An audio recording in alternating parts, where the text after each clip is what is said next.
Hi everyone, Mickey Jacobs here. Thank you for watching, joining in another angel chat. So I chose another topic to discuss. Thank you for the topics, guys. They're really, really lovely.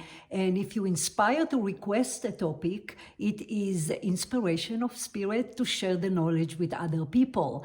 Especially this topic of animal souls, which is the basic spiritual topics that we need to be open to or look into if you don't believe that they have souls, because it's the basic of any other topics about animals, their essence, their power, their wisdom, meaning believing in animal souls obviously would provide us with a completely different view, broadened view of spirituality.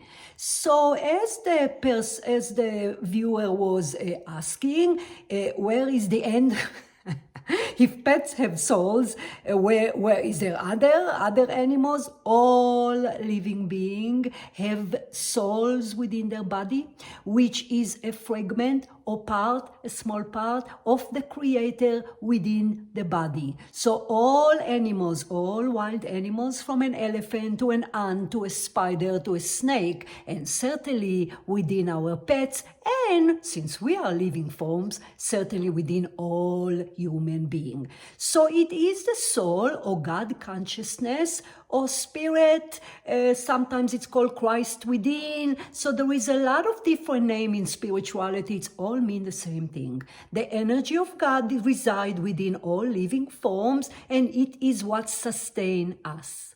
At the time of death, let's say when a departed loved one or departed pet die, the soul exits the physical body and the body just died, just a form. So yes, so this is what sustains the physical body. Also, the consciousness of God is within all of nature. So an oak tree and a grass and a rose, everything have the consciousness of God. Essentially, God is within His creation, within everything within His creation. So everything have His consciousness. Now, in regard to animal souls, having the wisdom and the power within their body provide them with additional power, additional wisdom, that not believing in soul will not be something that people will look for. So the soul within their body, or God within their body, help them to utilize the form for various things.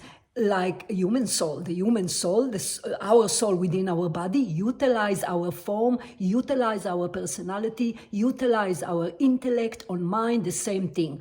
Obviously, a human soul would express itself into the world through a human form, and an animal would express itself, its God-like essence, into the world through animals. Now, obviously, animals have many species, and any animals would allow the soul to express it differently. Nonetheless, because animals have the power of God within their body, they have powers and wisdom more than we would ever comprehend. Just small example that their soul provide an animal or the form to be able to easily see other spirit, alive or dead. Easily they're able to see all kind of beings around them, which although we can do that, we can train ourselves to see spirit. Not many people do it because there's a lot of obstacles, because human beings have ego and negativity and the mind think differently. So we're not as our soul do not shine through the personality the way beautiful animals that don't think the way we are, they don't bombarded with their mind. So the point is that the soul of animal provide additional powers, such as able to see spirit, such as able to detect our mood, such as able to even know if a person is dying or when we ill, which why if you're stressed out or mentally not well. And as you pay attention, how they are coming to us when we're not well. They know how to soothe. They know how to soothe our energy and heal us.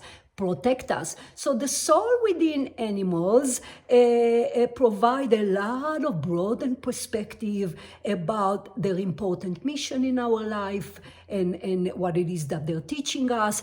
Again, assuming they're open to the concept that they're not just a personality. That's why a lot of people don't open for that, because they think, oh, it's just an animal, where in fact, it's absolutely not. And in many ways, they're better than us, more powerful than us, or I would use the phrase different. Certain things that a human soul can express through a human form would not be allowed, would not be possible to an animal.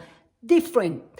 Human soul express itself through human form, and animal express itself through animals. Of course, animals have many species, so a soul of a wild animal will express itself differently, and even within wild animals, there's all those variety of species, and even the soul within our pets, a soul would express itself different than cats, different than dogs, different than horse, different than any other animal that consider a pet, which mean have a close relationship with us human, meaning the purpose is to interact closely, intimate relationship with human beings. So those essentially the concept of pets. So sometimes people cannot accept that if they see a spider, that there is a soul there. There is a soul there. There is an energy there. Absolutely. That's why once you open yourself to the concept that everything indeed have the awareness or the consciousness of God, you will look at it different, because would be, at least for myself and people that come in my work that are open to the concept, you would honor all creature. You certainly would not harm unnecessarily any creature, because you wouldn't do it to a human being. Essentially, we all have the soul within the body, so they deserve honor, they deserve respect, they deserve the knowledge that there's so much more than what appear to us on the surface, that kind of like they don't understand. Oh yeah, they understand a lot more broader things than we think. So again, going back to the beginning of the video, that being open to the concept of animals have soul, have the consciousness of God, provide them with way more broader knowledge, and certainly, once again, power than we think. So, and then naturally, knowing that the energy of God is within all creature, would naturally provoke within you more empathy to that. That is why I cannot really harm anything, I cannot really kill anything. When you believe that everything have the soul within them, it's almost like not my job to kill them. They have reason for being around. Now, obviously, we don't want a mouse in the house. That's obvious. Obviously, flies would be annoying in the house.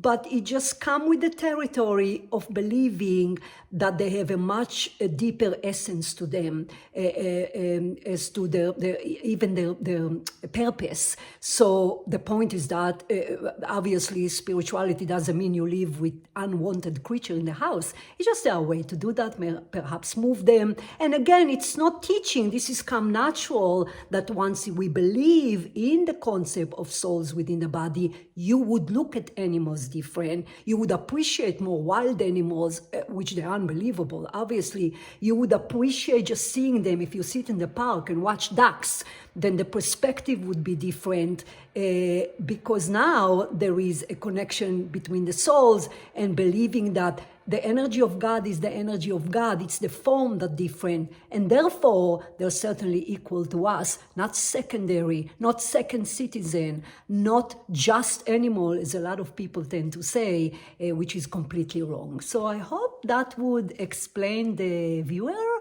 And for those of you that maybe don't quite open, there's a lot of reason why people not open to the concept of the soul, religion beliefs, growing up, unfamiliar with animals, unfamiliar with spirituality, cannot quite grasp the fact that a fly would have a soul that is equally as important as a human being or a pet.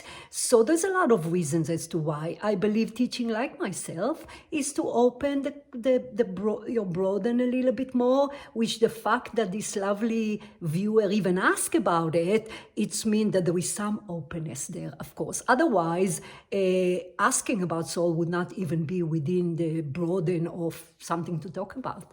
So I hope that helped a little bit, guys. Thank you for joining again. Keep sending me topics. Please be patient. A little bit busy with the book and stuff, but I will get to them because the knowledge you bring would share with others and essentially share the beautiful world of animals and how important they are. So thank you, guys. It's Friday today, so I hope you have a wonderful weekend, and I will talk to you next time. Take care, guys. Bye.